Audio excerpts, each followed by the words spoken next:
Okay, so I'm just going to... Oh shit!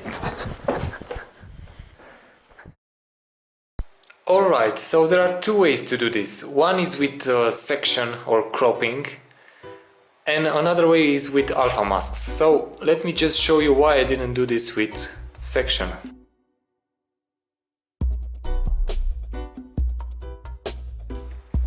If I just make this in full screen, you notice there's a fine line here. So this was shot during daytime and there was a variation in lighting, so you don't want to have that. You would rather shoot in indoor with constant lighting.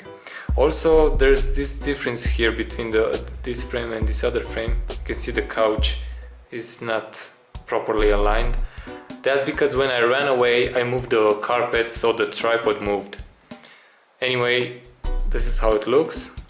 Not good, right? So let me show you how we can do this with alpha mask.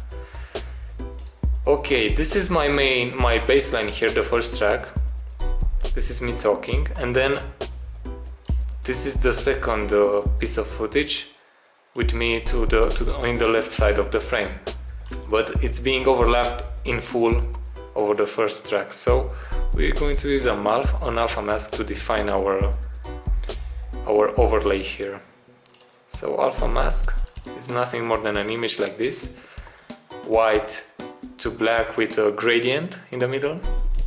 So we simply dragged it here between these two clips, right? And now this video overlays onto all of them, both onto the image and both onto the first video. We take this image now and we're going to define it as an alpha mask. We go to chroma key, alpha mask. So now, as you can see, both videos are in the frame, and there is this fine line here, but not so definite because it's a gradient, right? First, let me maximize this image. So we go to size and position. This is too narrow. Let's go to maximize.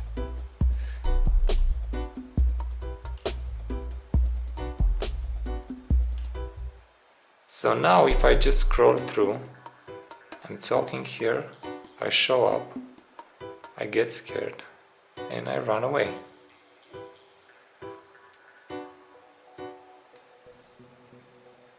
But when I do this gesture, notice that my hand disappears, right?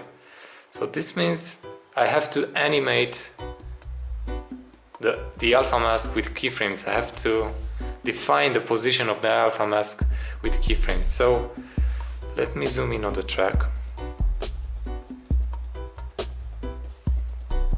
So at this point right here, I raise my hand. So I'm in effects, size and position. I have the alpha mask selected, so I click this symbol to define my first keyframe, right? See my first keyframe, that's sign there. Then I just move a little bit further.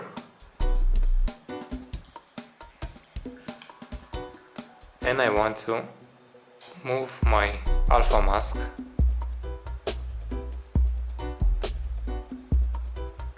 so now I raise my hand, but you can still see my hand because the alpha mask just moved, right?